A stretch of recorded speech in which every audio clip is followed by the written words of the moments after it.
Mister Nurul হক নূর, কোনো অনিশ্চয়তা নির্বাচন নিয়ে? যেহেতু আমাদের অতীত অভিজ্ঞতা রয়েছে যে ভোটের 11 দিন আগেও নির্বাচন আসলে বানচাল হয়েছে কিংবা 111 হয়েছে, এ ধরনের ঘটনা আছে। নানান ধরনের কু পাল্টা কু হওয়ার ইতিহাস আছে।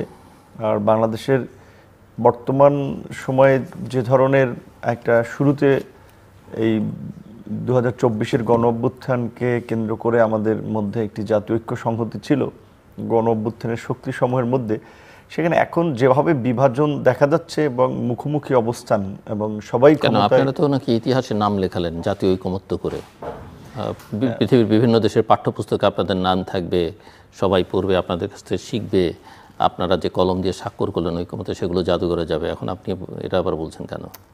আপনাদের মধ্যে আমার কলম তো আমি বলছিলাম যে কলম কি নিবেন না দিবেন, পরে বলছে দিয়ে নিয়ে যান, তো আমারটা তো আমি নিয়ে আসছি, তাই আমার কলম তো তাহলে রাখা হবে না জাদুঘরে।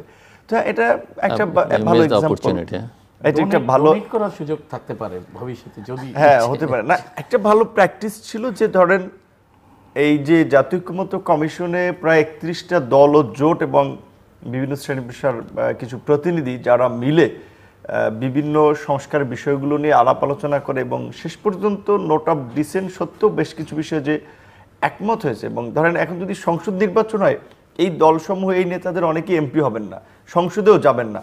আবার গণপরিষদ নির্বাচন বাংলাদেশে হয় কিনা সেটা জানা যায় না, কিন্তু এইটা একটা গণপরিষদের মতোই কাজ করেছে। সেই জায়গা থেকে এটা একটা নতুন প্র্যাকটিস। অবশ্যই এটা ইতিহাসের পার্ট, সেটা ভালো মন্দ, সফল ব্যর্থতা, কিন্তু একটা ইতিহাসের পার্ট হয়েছে। কিন্তু নির্বাচন নিয়ে যেটা হচ্ছে যে অনেকের মধ্যে যেটা সন্দেহ সংশয়, এবং আমি লক্ষ্য করছি এটা সচেতন মহল খুব ভালোভাবেই আসলে এটা অনেকেই এই সন্দেহ প্রকাশটা করছেন যে ইলেকশনটা শেষ পর্যন্ত ফেব্রুয়ারিতে যথাসময়ে হয় কি না। অনেক সামরিক বিশ্লেষক, রাজনৈতিক বিশ্লেষক, সাংবাদিক বিভিন্ন প্রোগ্রামে একবার জোরে সোরেই বলছেন যে ফেব্রুয়ারিতে নির্বাচনের আলামত তারা দেখেন না।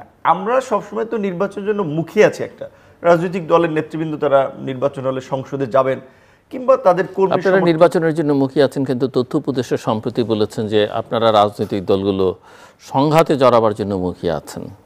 এখন রাজনৈতিক দলগুলো সংঘাতে জন্য রেডি, এবং এর মধ্যে যদি রিলিজিয়ানের একটা এলিমেন্ট যোগ করে দেওয়া যায় তাহলে বাংলাদেশের পরিস্থিতি ভয়ঙ্কর হবে বা খুব খারাপ হবে, এটাও মাহফুজ বলছে। এখন উপদেষ্টার পদে থেকে এইটা বলাটা তো আসলে কতটুকু তার আপনার ভারতের পরিচয়, কতটুকু তার আসলে দায়িত্বের পরিচয় দিয়েছেন সেটা তিনি জানেন। কারণ যখন প্রধান উপদেষ্টা বারবার ন্যাশনাল না ইন্টারন্যাশনাল ফোরামে বলছেন ফেব্রুয়ারিতে ইলেকশন হবে, তো ইলেকশনের আগে তো আইন শৃঙ্খলা পরিস্থিতি তাদেরকে নিয়ন্ত্রণে আনতে হবে, নির্বাচনের জন্য একটা কনজেনিয়াল অ্যাটমসফিয়ার ক্রিয়েট করতে হবে। সেখানে এখন তারা যদি বলেন যে সংঘাতের জন্য মুখে আছে, তাহলে তো সরকার ব্যর্থ এবং তাহলে তো তাদেরকে দিয়ে হবে না। তো এই বিষয়টি তো তারা পরিষ্কার করছে। তাহলে এটা হতে পারে যেটা আমরা যে শঙ্কাটা প্রকাশ করছি, সরকারের মধ্যেও একটা অংশ আছে যারা আসলে এই ধরনের একটা পরিস্থিতি ক্রিয়েট করে ইলেকশনকে পিছাতে চায়, যেটা রাজনৈতিক দলের মধ্যে থেকে অনেকে বলছে যে কিছু কিছু রাজনৈতিক দল মনে করছে নির্বাচন ছাড়া তারা যে সুযোগ সুবিধাটা নিচ্ছে বা ভাগবাটোরায় যেটা পাচ্ছে, যেটা মাহফুজ এর আগে আরেকটা প্রোগ্রামে বলেছিল যে প্রশাসনে বিএনপি জামাত আমলাতন্ত্রকে ভাগ করে নিয়েছে। তো ধরেন এখন নির্বাচন হলে তো বিএনপি জামাত দুইটা দল ক্ষমতা আসবে না, একটা দল আসবে। কিংবা এখন এনসিপি একটা অনিবন্ধিত দল হয়েও কিংবা সদ্য জন্মগ্রহণ একটা নিউবর্ন বেবির মতো 1 বছরও পূর্ণ হয়নি, সেটা সরকারের যে গুরুত্বটা পাচ্ছে যে আপনার বিএনপি জামাত তারপরে 3 নম্বরে মিটিং করলে তাদেরকে ডাকে বা তারা যায়, সরকারের কাছে তাদের সেই অ্যাক্সেস আছে। এলজিএডির মতো সরকারের উন্নয়নের কেন্দ্রবিন্দু একেবারে ইউনিয়ন পরিষদ পর্যন্ত যেটা কানেক্টেড একটা মিনিস্ট্রি এনসিপির উপদেষ্টাদের আছে। তথ্য মন্ত্রণালয়ের মধ্যে যেটা গণমাধ্যম কিংবা মিডিয়া থেকে শুরু করে এই সাইডটা যেটা একটা ন্যারেটিভ বা একটা বয়ান তৈরি একটা প্রচার যন্ত্র, সেটা তাদের হাতে আছে। এখন যদি নির্বাচন হয় সেটা তারা কি এলজিডি একটা এমপি হইতে পারে কিনা অনেক যেহেতু সেটা সন্দেহ, যদি বিএনপি বা জামাত কারোর সাথে জোট না করে, তাহলে এটা তো পরিষ্কার যে কিছু কিছু দল নির্বাচন না হলেও সুযোগ সুবিধা লাভ করতেছে, গুরুত্ব পাচ্ছে। নির্বাচনটা হলে তাদের এই গুরুত্বটা থাকবে না। সুতরাং কিছু কিছু রাজনৈতিক দলও যেমন চাচ্ছে না নির্বাচনটা হোক, পিছাক, সেটার জন্য বিভিন্ন অজুহাত ক্রিয়েট করছে, জনগণকে একটা আইওয়াস কিংবা ব্লাব দিচ্ছে বিভিন্ন ইস্যু বলে, কিন্তু প্রকৃত অর্থে তাদের উদ্দেশ্য নিজেদের ধান্দা হাসিল করা। এবং সরকারের মধ্যে একটা অংশ মনে করছেন ফ্ল্যাগ নিয়ে ঘুরতেছে, সে জীবনে এমপি কিংবা উপদেষ্টা হইতে পারত কিনা সেটা সন্দেহ ছিল। যে কোনো প্রক্রিয়ার মধ্যে দিয়ে তার একটা ভাই ব্রাদার কিংবা একটা সার্কেল একটা উপদেষ্টা হয়েছেন।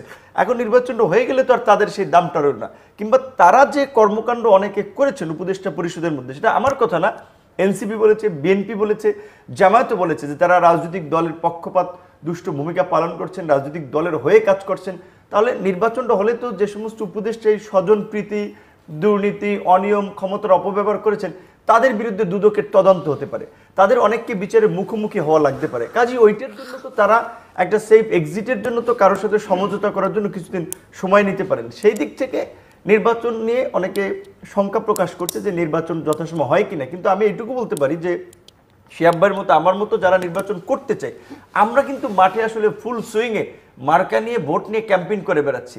সো আমার মনে হয় যে সরকারের কিংবা রাজনৈতিক দলের মধ্যে কারো কারো যদি অসৎ চিন্তা থেকে থাকে, যেমন এই যে আপনার ধরেন এখন এই যে পঞ্চগড়ে একজন ইমাম সেই ইসকন নিয়ে প্রতিবাদ করে, তাকে অপহরণ করে পরে পাওয়া গেল পঞ্চগড়ে, কিংবা হিন্দু যুবকের আপনার মুসলমান মেয়ে ধর্ষণ। এখন এই ঘটনাটা বাংলাদেশে তো পূর্বে এইরকমভাবে ঘটে নাই।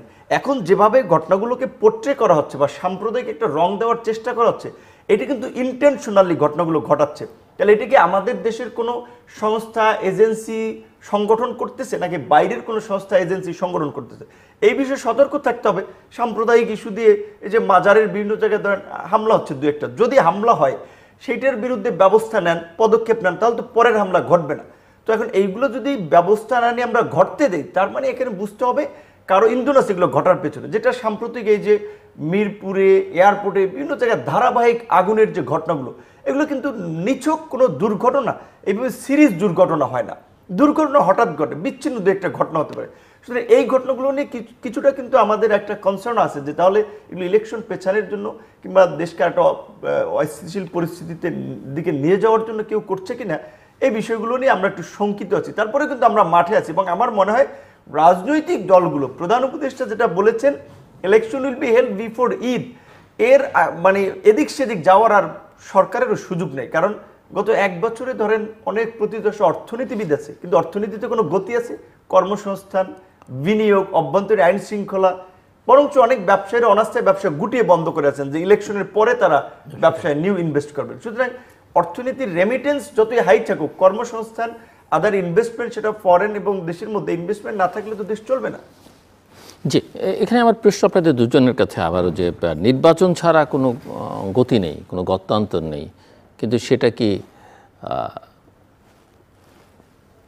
আসলে নির্বাচন না একটা ফার্স কোনো ইলেকশন, মানে যেন নির্বাচন? নির্বাচন বলতে তো একটা free, fair, participatory, inclusive, peaceful election, credible election, সেরকম ইলেকশন নাকি আপাতত একটা হোক, আমরা বেঁচে যাই?